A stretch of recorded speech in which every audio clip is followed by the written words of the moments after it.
acontecimentos, a palavra do Senhor veio a Abraão numa visão, dizendo: não tenha medo, Abraão. Abraão, eu sou o seu escudo e lhe darei uma grande recompensa. Abraão respondeu: Senhor Deus, que me dará se continuo sem filhos e herdeiro da minha casa? O herdeiro da minha casa é o Damasceno Eliezer? Abraão continuou: tu não me deste descendência, e um servo nascido na minha casa,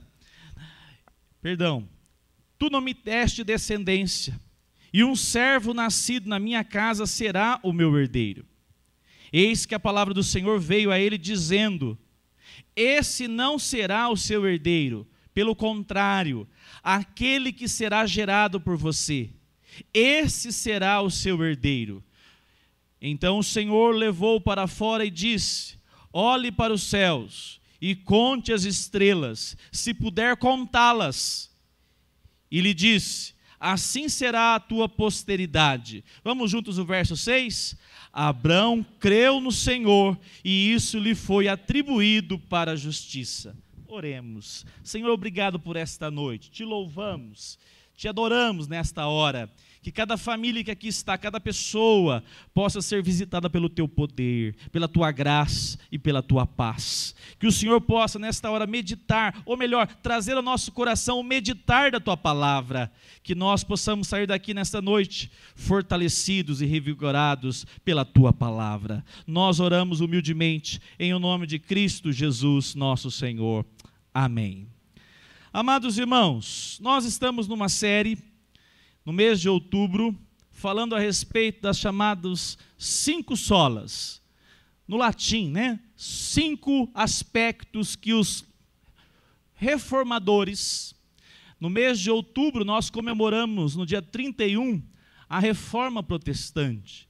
E esses 5 aspectos da Reforma Protestante, somente as Escrituras, somente a graça, que nós vimos já nesses outros domingos atrás, e hoje, somente a fé. São doutrinas elementares, essenciais para a nossa fé cristã. E nós vamos abordar um pouquinho sobre o que aconteceu, sobretudo com Lutero, que é esse reformador, no que ele cria, e o que aconteceu quando ele, diante da palavra de Deus, lê a sua palavra, a palavra do Senhor. E nesta noite eu quero começar lembrando a respeito então desse aspecto. Como o homem pode ser salvo? Como o homem pode ser salvo diante de Deus? Como Deus salva alguém? Como Deus leva essa pessoa para a sua presença, o céu? Como ele faz? E essa afirmação, somente pela fé, ela é apontada pela palavra de Deus. Nós temos que lembrar como tudo começou. Deus, lá no capítulo 1 de Gênesis, criou o homem, criou a mulher, o ser humano, a imagem e semelhança de quem? Dele, Deus. Deus fez o homem à sua imagem e à sua semelhança. E no homem havia, de uma maneira espetacular, justiça. O homem era 100% correto. O homem desfrutava da presença e da companhia de Deus. Não é assim que nós lemos lá em Gênesis capítulo 1, capítulo 2? Não é assim? E diz a palavra de Deus que quando Deus faz esse casal, Deus fez para que eles pudessem encontrar em Deus satisfação. A alegria que havia na alma deles deveria ser saciada pela presença de Deus. E assim o fez. E nós sabemos muito bem que essa relação agora, ela é uma relação onde Deus declara a Adão, dizendo: Adão, eu fiz tudo, mas coloquei no meio do jardim aí uma árvore. Você e a sua esposa não devem tomar do fruto. Porque se tomarem do fruto, o que acontecerá? Certamente morrerás. Deus faz uma aliança. Deus faz um compromisso. A teologia chama de pacto das obras. Por quê? Deus declara algo e fica implícito que, se não responder corretamente, haverá uma punição. Então, esse casal agora, sabendo disso, vive com essa consciência. Eles estavam obedecendo aquilo que Deus estabeleceu. Por isso chamar pacto das obras. Eles não deveriam tomar aquele fruto. Porque se tomasse, o problema é o fruto? Não. Nós vamos notar que a questão não é tomar o fruto, mas sim, e nós lembramos da passagem, Gênesis 3, o que a serpente, Satanás, utiliza para dizer a Adão e a Eva, a sua esposa? Qual é a promessa? Que o dia que deles, ou melhor, do fruto tomar, serão como Deus. Então o que Satanás está prometendo? Você não deve acreditar em Deus, porque lhe falta alguma coisa ainda. Lhe falta. Alguma coisa lhe falta. E naquele momento, quando eles tomam do fruto, eles não apenas tomam do fruto, mas eles desacreditam de Deus e da sua promessa. Eles desacreditam daquilo que Deus havia falado. E aquilo que ele tinha falado, Deus, era uma lei. A lei não começa lá em Moisés, nos 10 mandamentos. A lei começa agora, Deus dizendo, não tome do fruto. Nós temos uma característica declarada de uma palavra de Deus, onde a lei é estabelecida. Mas o texto aponta que nesse contexto, o pacto das obras naufraga por causa do homem. Nós temos então, no capítulo 3, algo que acontece. O texto diz que Adão está lá tranquilamente, no capítulo 3, verso 14. Depois você pode, inclusive, ler com mais calma na sua casa. Perdão, 3:15. Deus, a partir do momento que vê que o homem toma do fruto, o homem quebra o relacionamento com Deus. O homem se afasta de Deus. Por quê? Porque Deus é santo. Deus é justo e não deixaria que qualquer falta agora estivesse presente entre ele e o homem. O homem já não era mais como ele, santo. E o homem o quê? É afastado da presença do Senhor. Em Gênesis capítulo 3, verso 15, se você notar, Deus vai sentenciar a serpente. E o que ele fala para a serpente? Você vai rastejar. A serpente representa ali, ela é uma maneira simbólica, a própria ação de Satanás. Mas quando Deus fala para a serpente, a sua punição, Deus também fala algo maravilhoso. E diz assim, capítulo 3, verso 15, ou melhor, vou até pegar aqui para não citar errado, verso 15, diz assim, porém inimizade entre você e a mulher, entre a sua descendência e quem?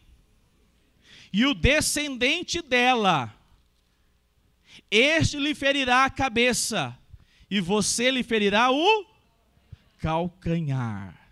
Quando Deus está punindo a serpente, Deus diz, eles estarão afastados de mim, mas eu tenho um plano de resgate para eles.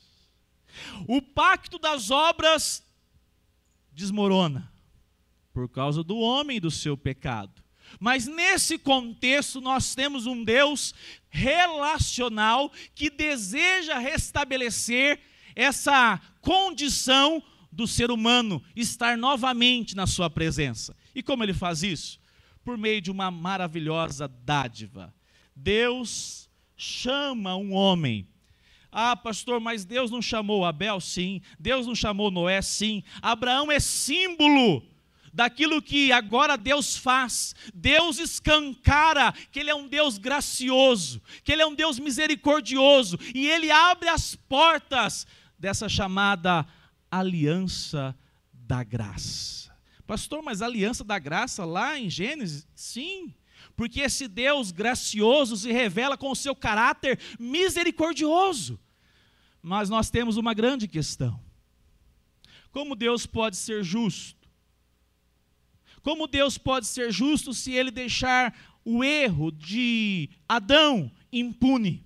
Porque ele diz que se você tomar do fruto, certamente morrerá. E essa palavra, então, agora nós temos uma questão a ser resolvida pela palavra de Deus. Gênesis capítulo 15 nos apresenta que Abraão está vivendo lá no deserto, lá naquele contexto onde ele separou-se de Ló, seu sobrinho. E o que aconteceu depois disso? Ele está diante de um dilema. Ele tem já uma idade avançada, aproximadamente 75 anos. 75 anos. Ele não tem condições biologicamente, a sua esposa é estéril, e ele fica meio angustiado. Estou sozinho, numa terra distante, não tenho amigos, estou isolado.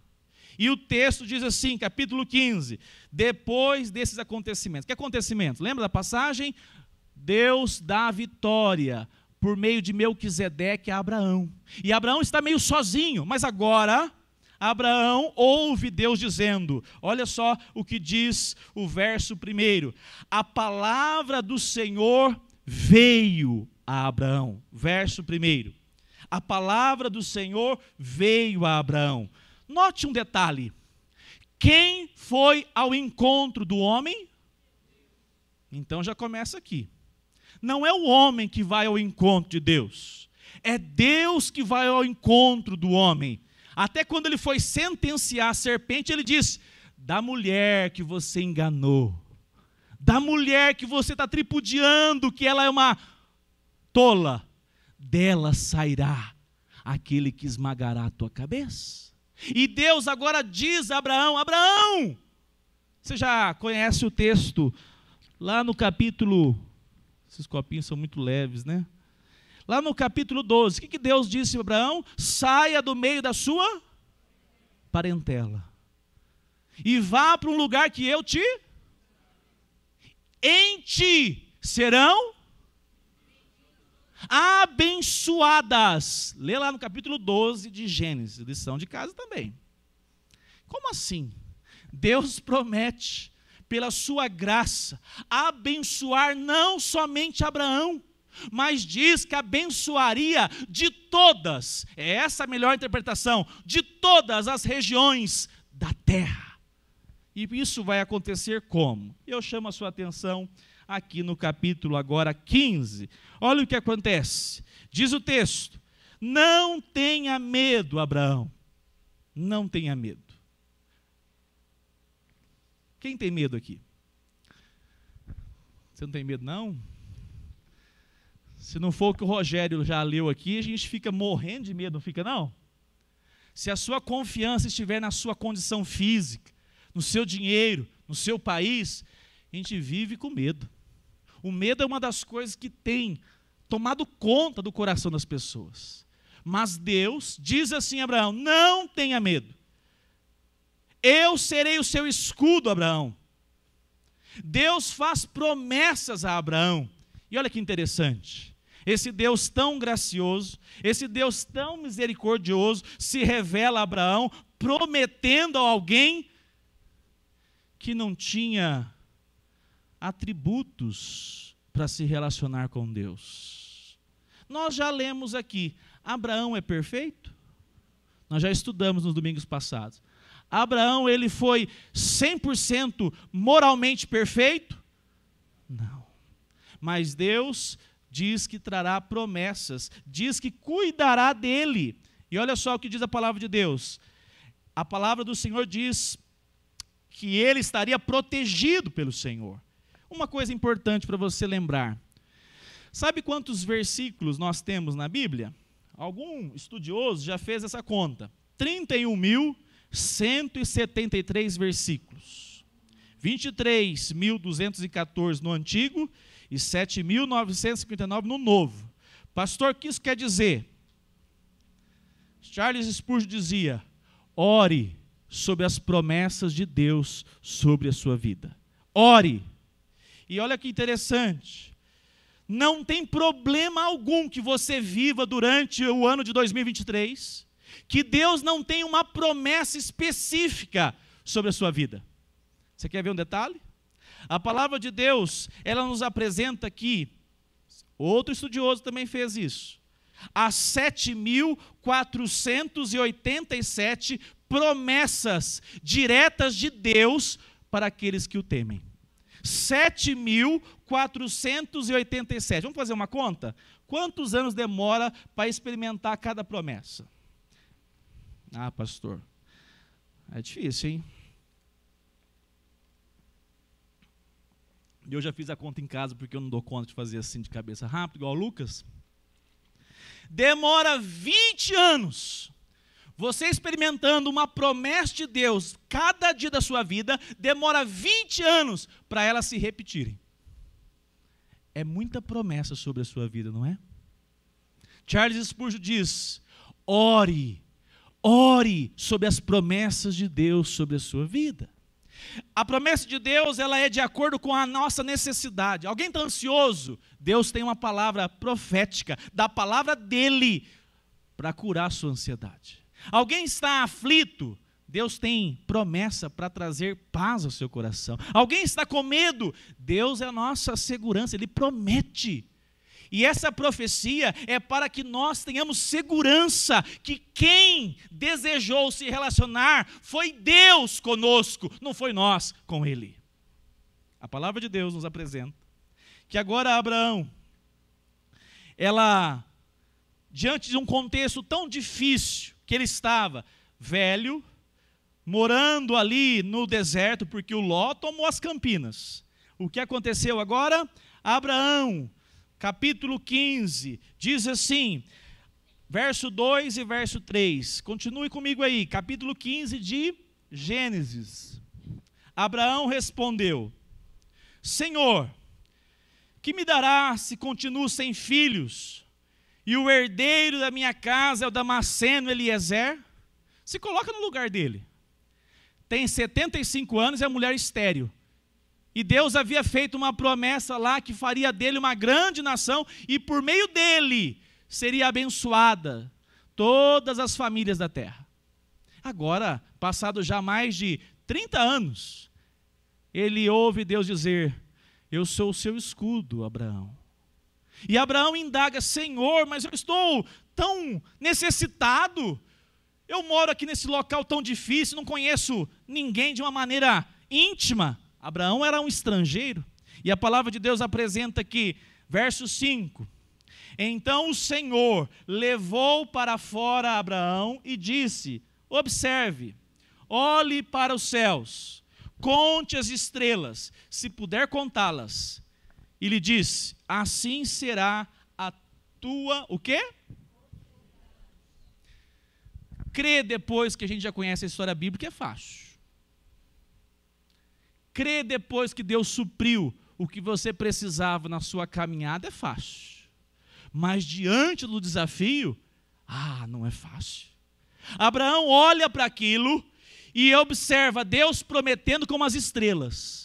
E Abraão olha para o lado e olha para ele, pensando assim, nossa, mas eu sou um velho já, um senhor de idade.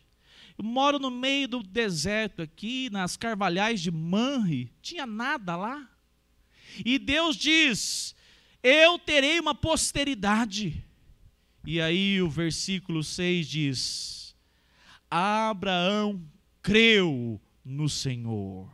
Abraão creu no Senhor. E nesta noite, eu quero então destacar 3 aspectos da vida de Abraão. Abraão foi chamado. Abraão experimentou dessa graça maravilhosa. Quais méritos?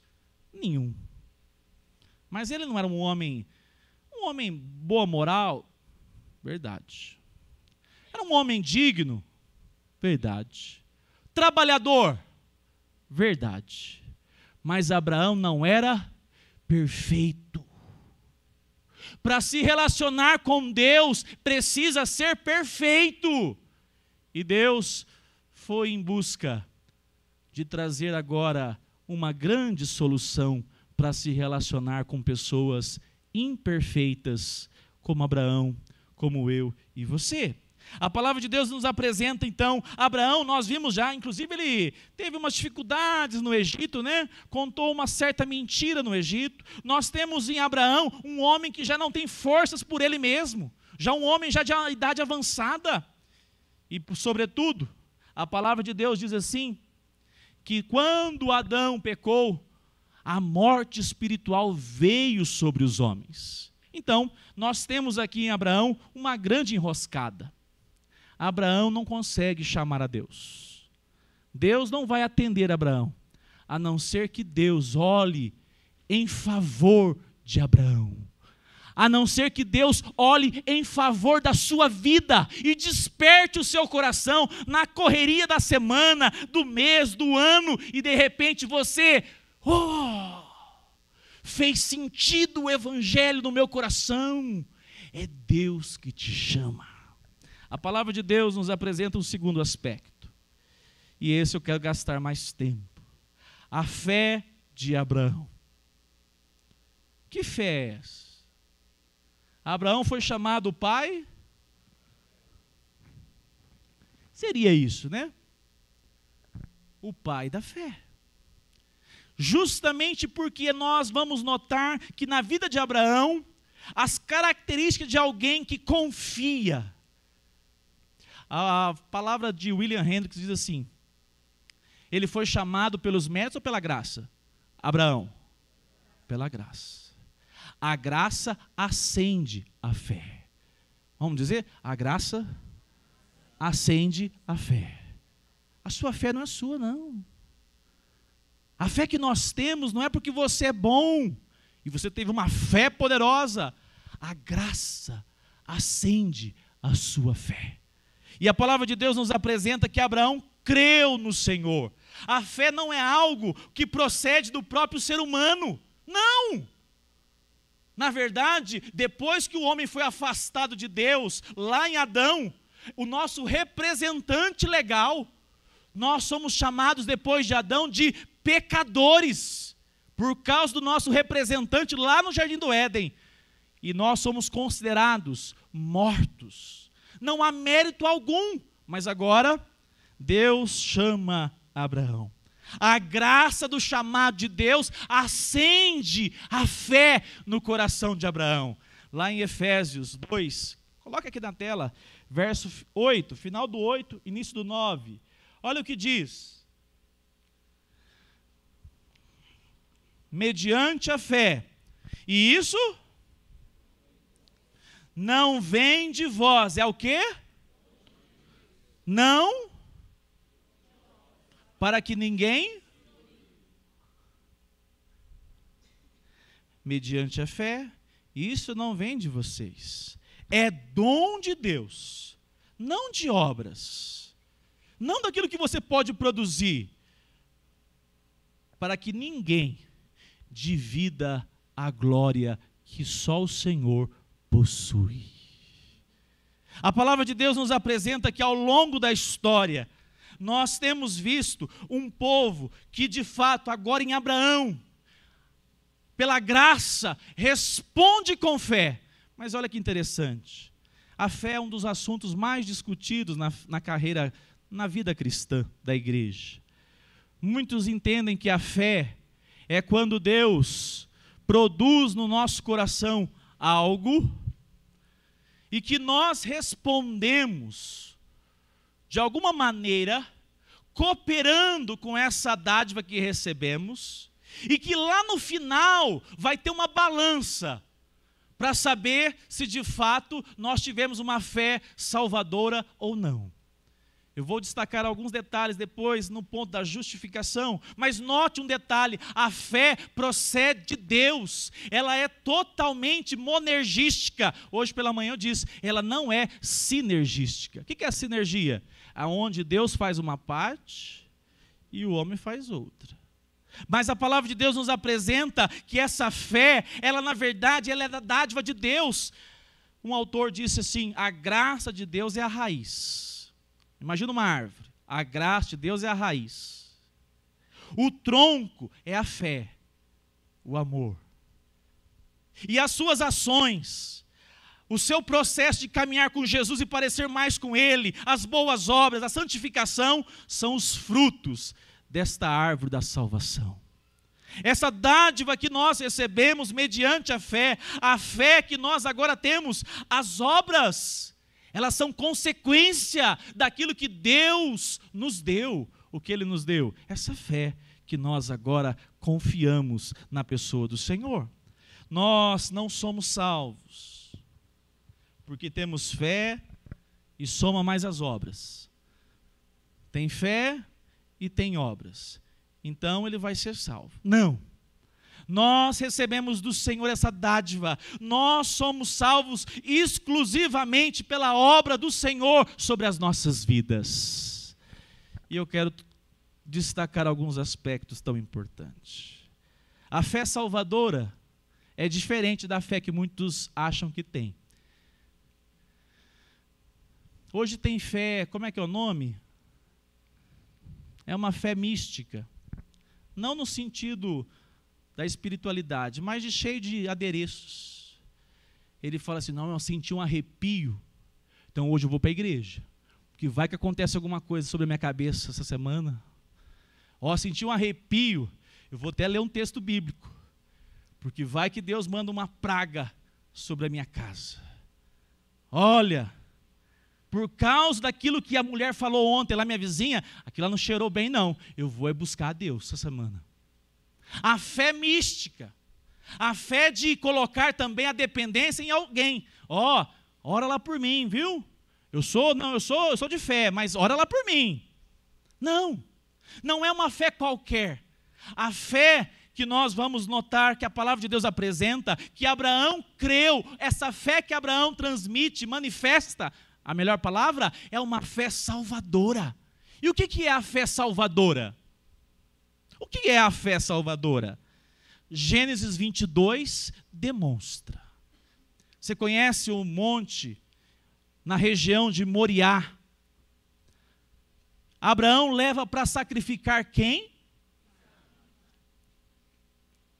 Por que ele faz isso?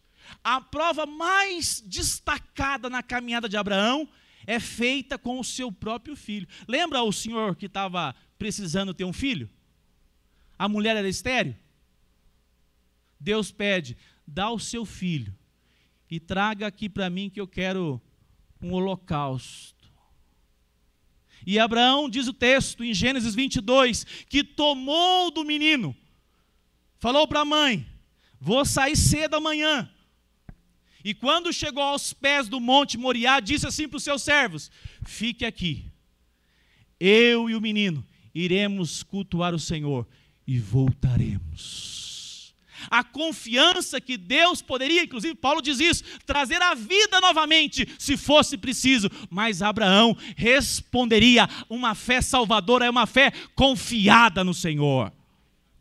Uma fé que a vida agora passa a ter sentido em responder o chamado de Deus. Você quer ver uma fé salvadora? Há poucos dias, não vou contar o nome do santo,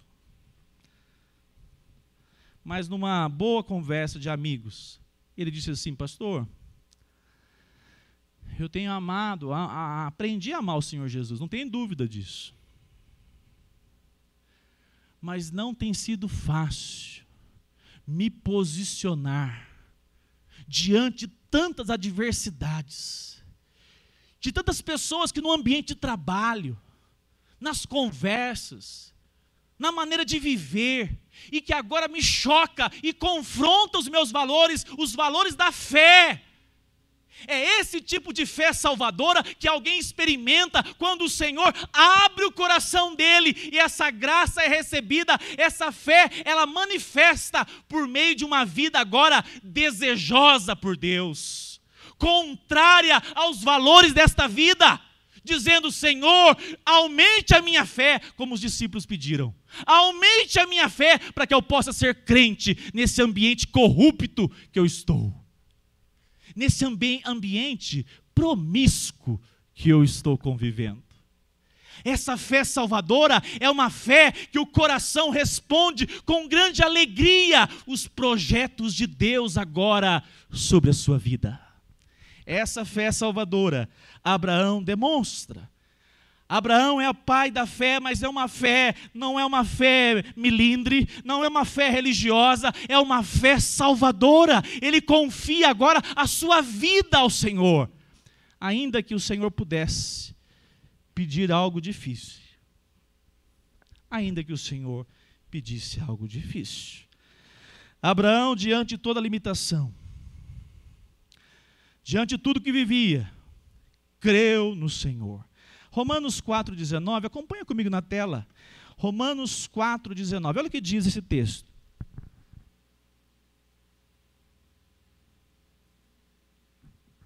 Diz assim, vamos ler juntos? E sem levou em conta o seu próprio corpo, tendo ele quase, e a sua mulher, sem enfraquecer na fé. A fé salvadora que Abraão agora recebe de Deus, é uma graça de Deus, e ele responde. Alguém já disse que a fé é uma mão estendida. Deixa eu me enxugar aqui. Já viu um mendigo? Aí eu estou lá. Se alguém me oferece um prato de comida, eu estou com fome. Eu sou uma pessoa que não tem condição de me alimentar, de comprar comida. A fé é a minha mão que estende e recebe de Deus essa graça maravilhosa. O prato de comida é tudo o que eu preciso. A minha fé é somente a minha mão. A fé salvadora, a fé genuína, ela não é em si mesmo a condição de você ser alcançado pelo Senhor, salvo pelo Senhor, mas ela é o meio, ela é a maneira que Deus estabeleceu para que você pudesse agora, de uma maneira graciosa, responder. E a palavra de Deus nos mostra. Diferente de Adão. O que Adão fez? Adão olhou tudo para o lado, olhou bem e disse assim, capaz que essa serpente tem razão. Capaz que essa serpente, alguma coisa Deus deixou, sonegou a nós. Vamos experimentar? Vamos deixar para ver o que vai acontecer? E o que aconteceu? Adão, o nosso representante, duvidou que Deus havia dado o melhor. Olha o paralelo. Abraão no meio do deserto. Abraão já idoso. Creu no Senhor. Essa é a fé que você precisa, que eu preciso como igreja, que nós venceremos este mundo aí fora. A fé que entrega a vida ao Senhor a despeito de todas as nossas demandas. Diz amém, você está acordado aí? Está calor, né? Um pastor pentecostal, gosta dessas expressões de vez em quando, viu, irmão José? Ele falou assim, ó, passa a mão no seu cotovelo, unge o seu cotovelo e dá uma...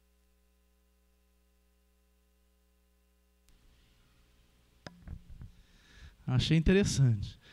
Olha que eu te dou uma cutucada santa, hein, irmão? Você não cochila do meu... Aproveita que o banco é juntinho. Você fala, irmão, desculpa, é só para te acordar. Eu já estou terminando. A palavra de Deus diz que agora Abraão agrada a Deus. Você quer agradar a Deus? Não, acho que eles não entenderam não, Rogério. Você quer agradar a Deus? Fala com confiança, não. Você não tem segurança, não fala nada, fica quietinho mesmo. Quer agradar a Deus? Amém. Tem gente que quer agradar a Deus só fazendo algumas áreas da vida. Olha que Hebreus diz. Hebreus 11:6. De fato, sem fé é impossível agradar a Deus. Porque é necessário que aquele que se aproxima de Deus... Quem que veio hoje aqui para se aproximar de Deus? Tem uns crentes aqui, viu? tem uns crentes aqui, bom. Os visitantes vão falar, essa igreja aqui, eles vêm para se aproximar de Deus. Porque tem gente que vem porque a mãe mandou, fica espreguiçando, o pai empurrou, o marido, tem de tudo, não é aqui não, em todo lugar. Mas você quer agradar a Deus? Diz o texto, sem fé é impossível agradar a Deus e confiar que Ele recompensa os que o buscam. Sabe o que aconteceu com Abraão? Abraão experimentou algo, Deus se agradou dele. Deus se agradou de Abraão, pela sua fé. Lá no século XVI, Lutero tinha um problema muito grande. Qual era o problema de Lutero? Ele se achava indigno diante da justiça de Deus. Ele pensava assim, como eu, pecador, posso agradar a Deus? Como eu vou fazer isso? Diz a história que ele tentava aplacar a sua consciência culpada diante desse Deus justo. E algumas histórias narram que Lutero tentou de tudo. Ele se autoflagelava. Dizem que inclusive ele tinha uma noite de muito inverno e ele não usava coberta. E ele dizia, eu tenho que penitenciar o meu pecado. Eu sou um miserável pecador e eu não vou me cobrir nessa noite de frio. Você já pensou? Um frio assim de 5 graus e ele sem blusa, sem proteção, sem coberta. Chegava a se chicotear, dizendo assim, eu sou um miserável pecador, como eu posso chegar diante de Deus? E tudo que ele tentava, ele sempre se posicionava dizendo, é pouco diante desse Deus santo. Lutero tinha tanta dificuldade que ele dizia para o seu líder, dizendo ali direto no mosteiro agostiniano, olha, se tiver alguém aqui dentro que merece ser salvo, sou eu. Porque eu faço de tudo para poder apaziguar os meus pecados. O problema é que Lutero jamais encontrava paz.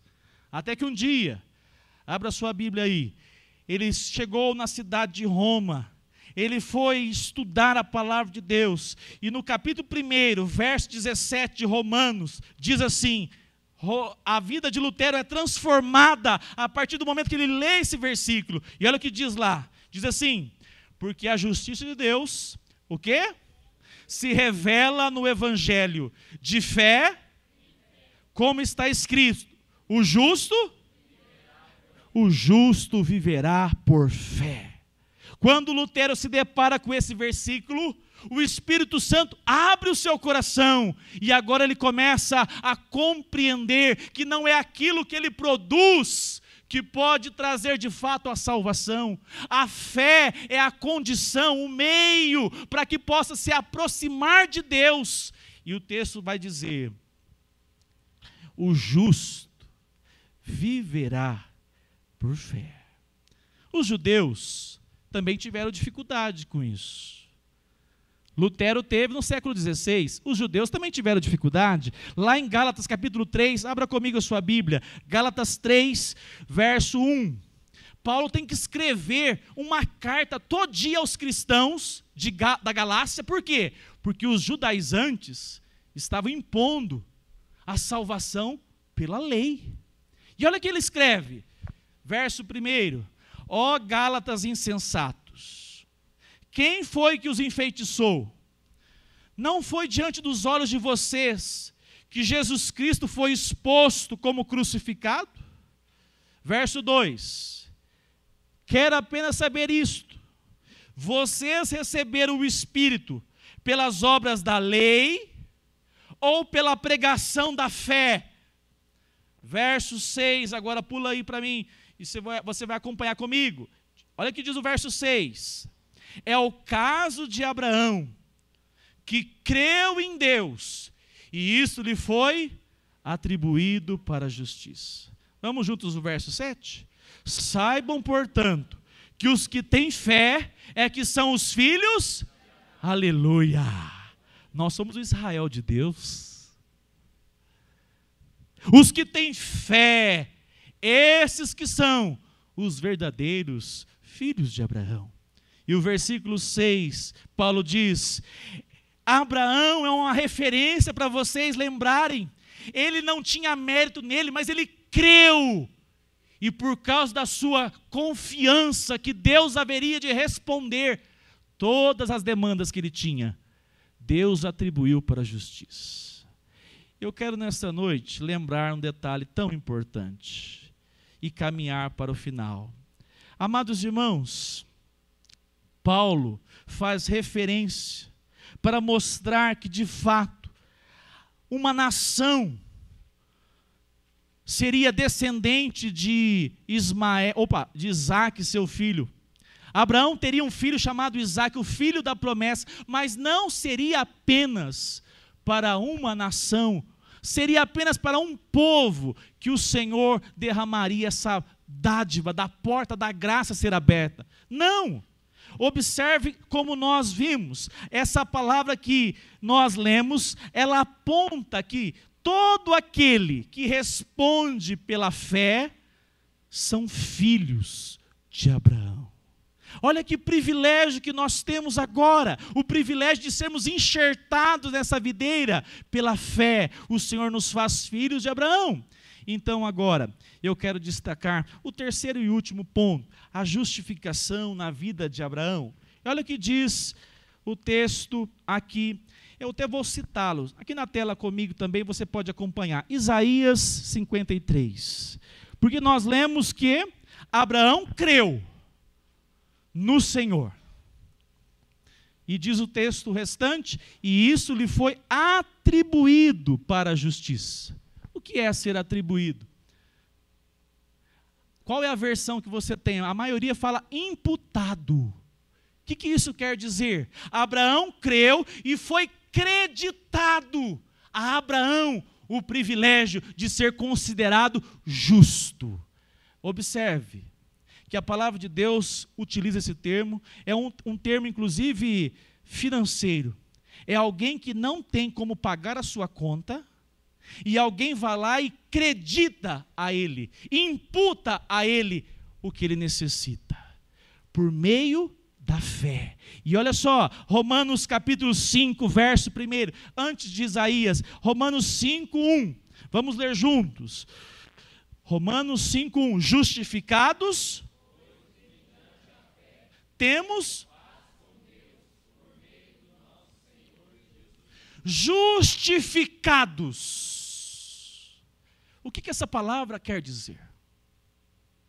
Lembre que nós falamos, Deus é justo, mas agora Ele também se tornará o justificador de todos aqueles que pela fé creem nele e na sua obra.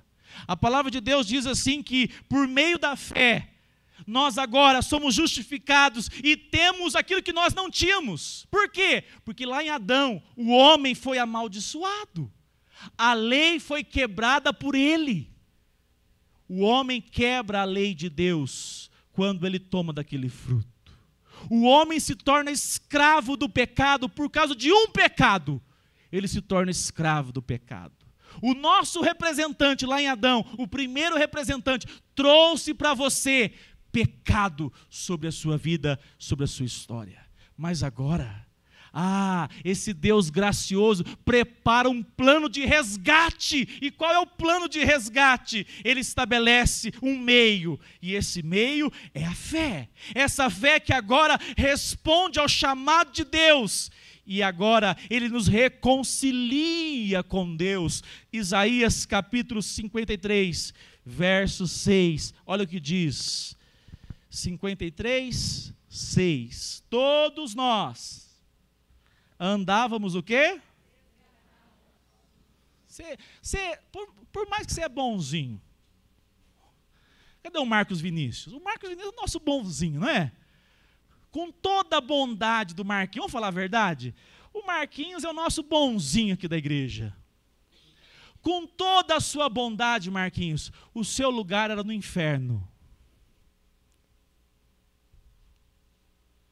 Você conhece alguém bom? Conheço um monte de gente boa. Bom demais.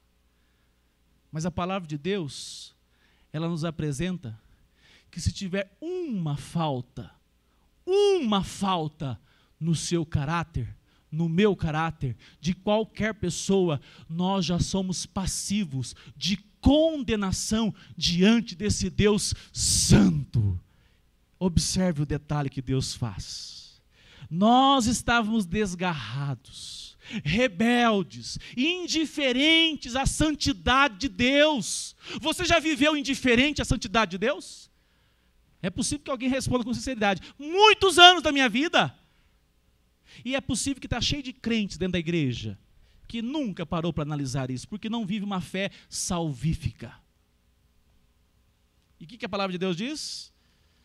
Estávamos desgarrados como ovelhas.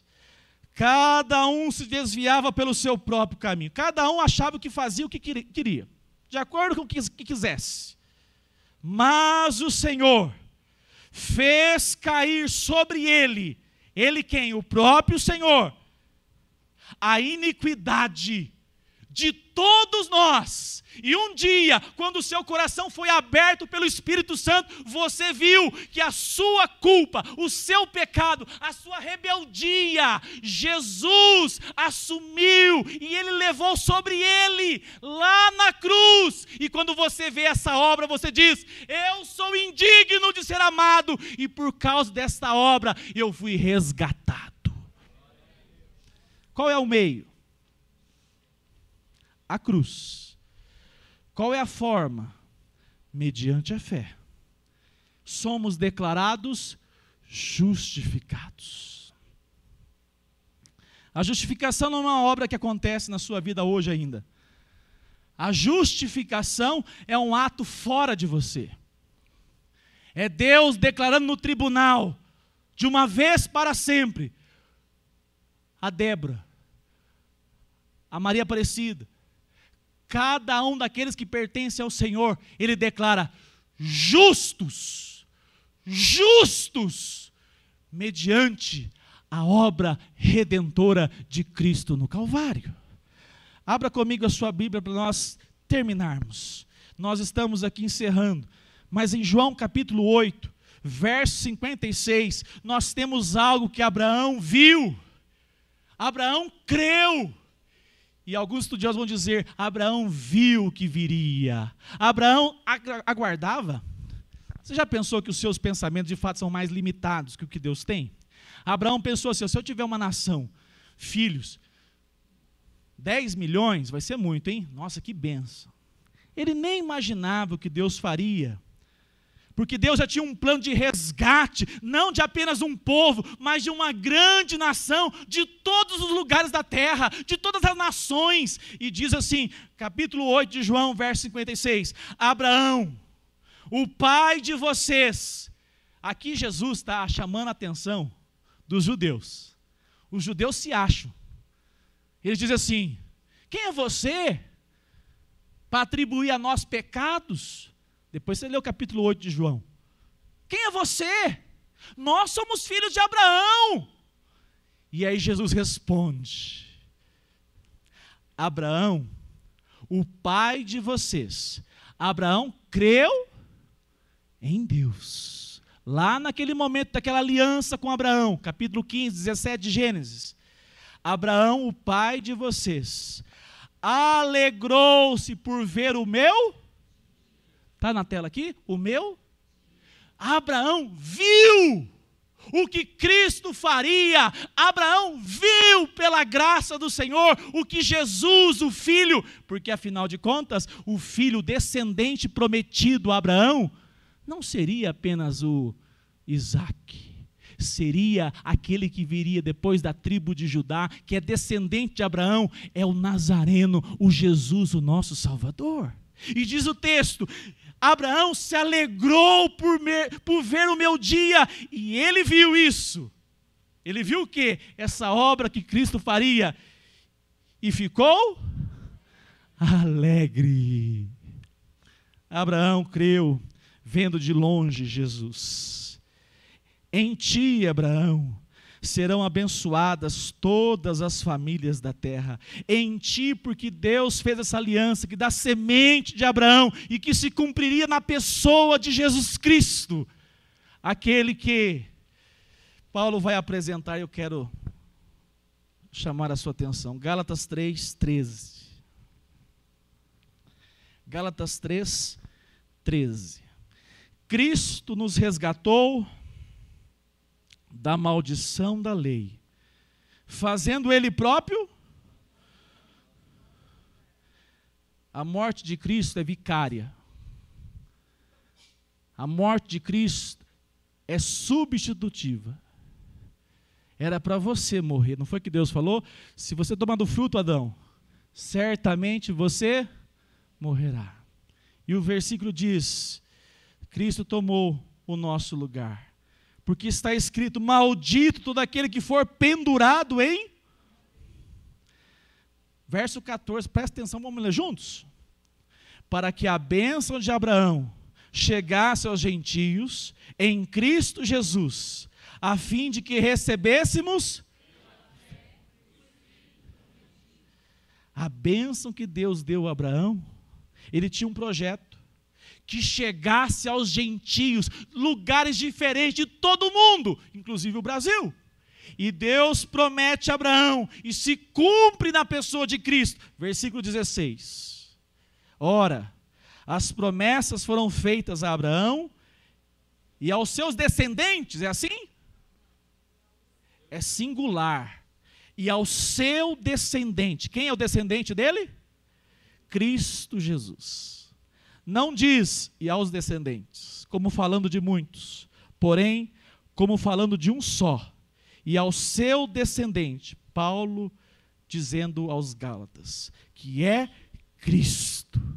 Mas a Escritura, verso 22, encerrou tudo sobre o pecado, para que mediante a fé em Jesus Cristo, a promessa fosse concedida aos que creem. Verso 29 juntos, vamos lá, para nós terminarmos. Se vocês são de Cristo, são também descendentes de Abraão e herdeiros segundo a promessa. 2 Coríntios 5:21. E eu quero terminar dizendo, sabe como que você foi justificado? Jesus podia, ele veio para fazer o que na cruz? Morrer, não é? Mas por que ele já não veio direto para a cruz? Já pensou nisso?